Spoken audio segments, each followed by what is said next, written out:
we'll go ahead and move on to our presentation from Maria Zack.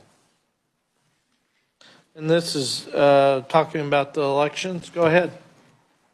Good morning. I'm Maria Zack from Nations in Action, and we are an organization that's devoted to transparent government, transformative politicians, trustworthy parties, and truthful media. The Italian Secret Service actually received information from Arturo's girlfriend, he considers wife because they've been together so long. Her uncle is part of the Italian intelligence services.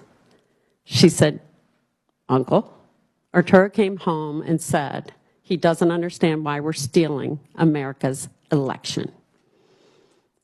They immediately go to Leonardo and investigate. Arturo confesses. The Italian intelligence services reach out to us November 18th. They said something happened. We're watching a coup d'etat in the United States of America. They were fearful of meeting with anyone. There were 2 affidavits that were delivered into Congress, and they were delivered from Italian citizens that contacted us. Intelligence agencies had been trying to reach out because their country had already fallen.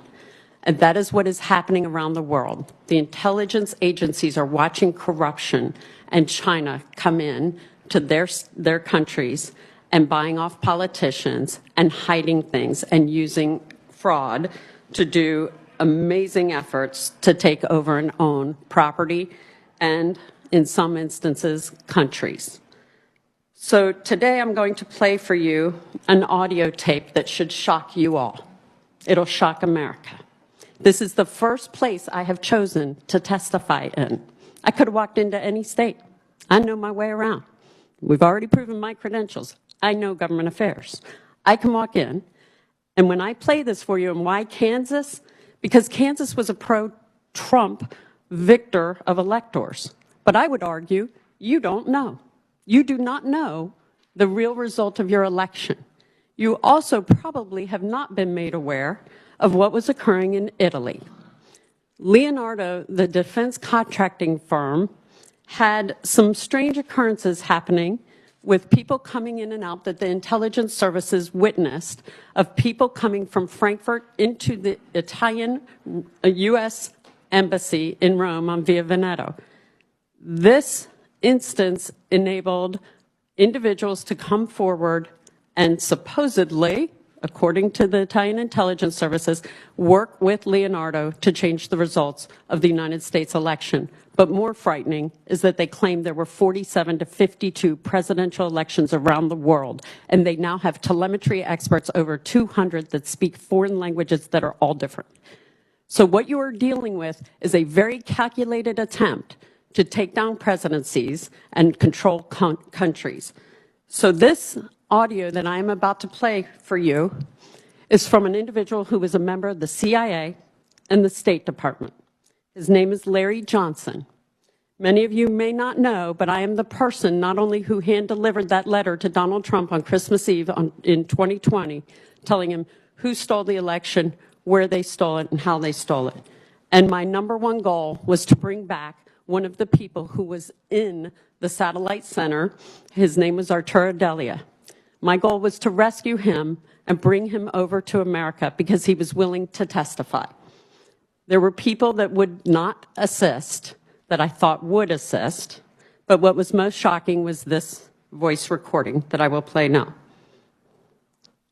Maria, hi. Larry Johnson. We spoke yesterday. Listen, I needed to see if you would help us get in touch with the lawyer, because after you talked to him yesterday, he went missing. We have people in Italy now and are ready to have the person that's in jail. We've got a national security team that can extradite him and bring him back safely to the United States.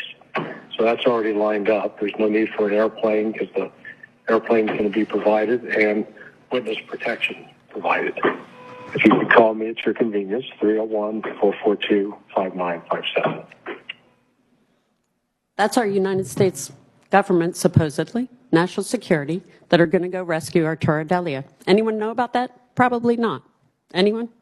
Because most Americans had this truth hidden from them, that there was an operation, supposedly, but the number one thing that they were looking for in the beginning of that message was where the lawyers were and the people who did the affidavits who were being hunted to be killed. These are brave people around the world that are trying to tell the truth and having great difficulty with the United States government apparatus. Telling the truth is not easy, and people are risking their lives.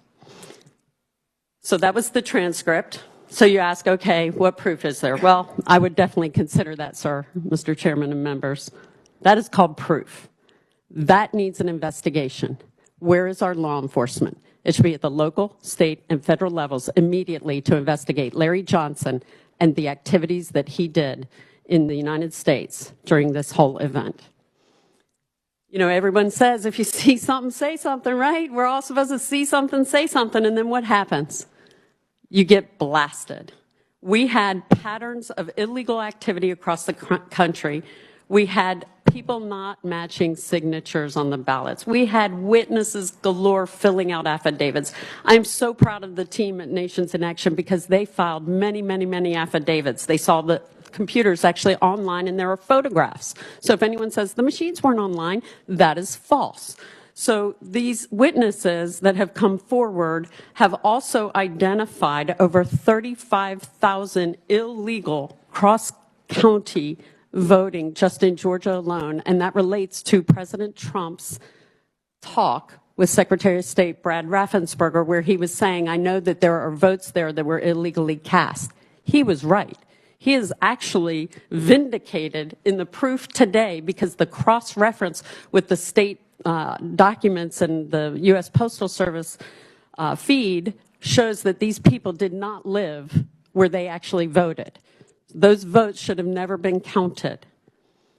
Now we have illegal votes that are cast using fake residences and business addresses, photocopied identical ballots in stacks fed into tabulators, and many fake, unfolded, unmailed absentee ballots. Of the thousands of affidavits just filed in Georgia alone, would you like to know how many arrests were made? Zero. Zero. All those great citizens who we ask to do us a favor and help us do our right to vote, to go and volunteer to work polls, had no assistance at all in having a free and fair election, and they witnessed the failures of America. So now you should be asking me, who are the people in Italy, Maria? Who are they that actually coordinated and conspired? Because this is where we really break things down and show you the proof of what occurred. Stefano Serafini on your left is actually a member of our State Department who retired just days before the election. It is said that he, in an intercept, it was picked up that he was retiring so he wouldn't lose his pension should he be caught. He was coordinating with General Claudio Graziano. General Graziano is also at the time was the EU commander. And they were meeting across the street at the St. Regis Hotel. And it was with Ignazio Moncada, who is the CEO of Fatah, which is Fatah SPA, which is a subsidiary of Leonardo, one of the largest defense contracting firms in the world. They are the largest in Italy. And they received numerous United States military and intelligence contracts. That should frighten everybody right now. Now, they were meeting in his hotel, and in March of 2020, they were coordinating this plan. The Italian intelligence services actually provided me with the cell phone number for the go order, and it goes to General Graziano. So then you ask, well, they concoct the plan, they have to go get the IT guys. Who's going to do it? Well, they already had a guy.